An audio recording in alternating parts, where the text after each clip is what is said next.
اس کے بعد حضرت فرماتے ہیں کہ جب رکوع میں جائے آدمی تو جب رکوع میں جاتا ہے تو آدمی کو زمین ہی نظر آتی ہے.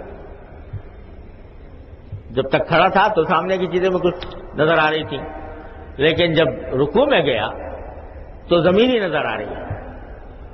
تو حضرت فرماتے ہیں کہ یہ تصور کرے کہ میں اس خاک سے پیدا ہوا، اللہ تعالیٰ نے مجھے اس مٹی سے پیدا کیا ہے اور اسی مٹی سے میری تخلیق ہوئی ہے جو میرے پاؤں تلے ہے.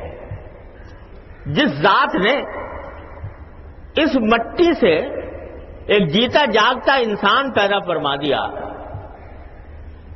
تو وہی ذات در حقیقت پروردگار ہے، بڑی عظمت والی.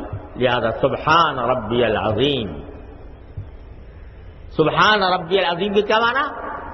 کہ پاک ہے میرا وہ پروردگار جو عظمت والا ہے، ایسی عظمت والا کہ اس مٹی سے ایک جیتا جاگتا انسان پیدا کر کے کھڑا کر دیا جو ساری توانائیاں اس کے اندر موجود ہیں.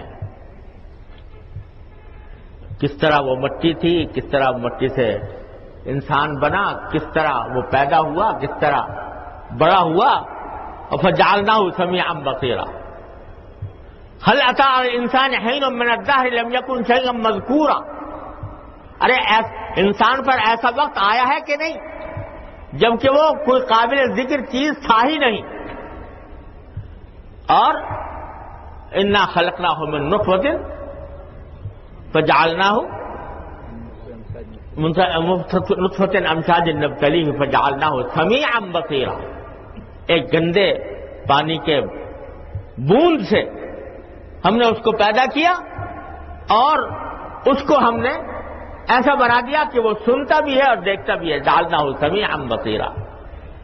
وہ نطفے کی بوند میں نہ سننے کی طاقت تھی، نہ دیکھنے کی طاقت تھی، نہ بولنے کی طاقت تھی، لیکن ہم نے اسی کو ترقی دے دے کر، اسی کو پروان چڑھا چڑھا کر اس کو سمیع و بصیر بنا دیا. تو اس کا تصور کرے اس مٹی سے پیدا ہوا تھا اور میں سمیع و بصیر ہو کر اس طرح کھڑا ہوا ہوں، اپنے پروردگار کی بارگاہ میں کھڑا ہوا ہوں.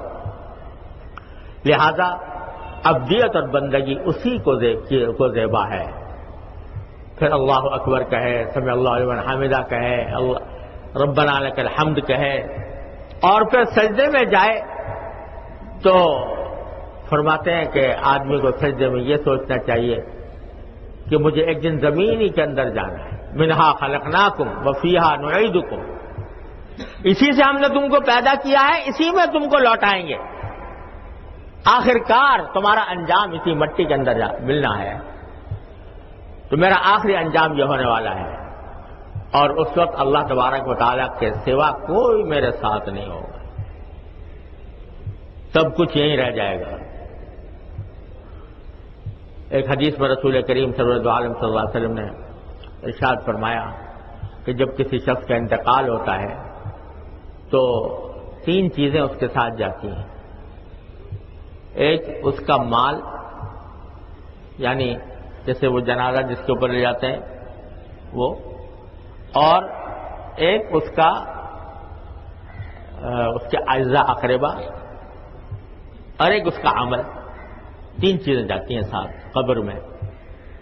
جب قبر میں رکھ دیا جائے تو اس کے بعد 2 چیزیں تو واپس چلی جاتی ہیں، مال بھی اور اعزاء اقربا بھی واپس چلے گا.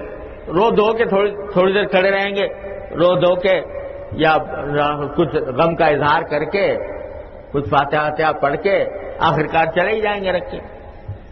کسی نے کہا تھا کہ شکریہ اے قبر تک پہنچانے والوں، شکریہ، شکریہ اے قبر تک پہنچانے والوں، شکریہ.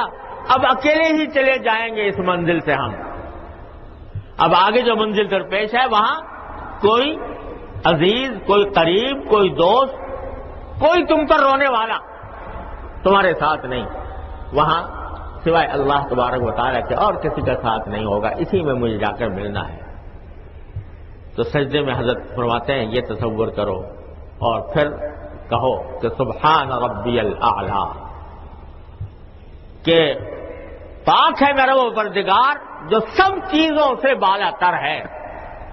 اعلیٰ، سب چیزوں سے بالا تر ہے.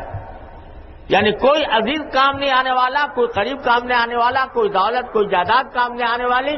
اگر کوئی کام آنے والا ہے تو میرا وہ پروردگار ہے. سبحان ربی الاعلیٰ. اس تصور سے سجدے میں حضرت فرماتے ہیں پہلے سجدے میں تو یہ کرو، اور دوسرے سجدے میں فرماتے ہیں کہ یہ تصور کرے کہ گویا میں مر چکا، اللہ تعالیٰ سے جا ملا. مراقبہ موت کا دوسرے سجدے میں، اور اللہ تبارک و تعالیٰ کے سوا کوئی میرے ساتھ نہیں. یہ تصور کرے مراقبہ موت.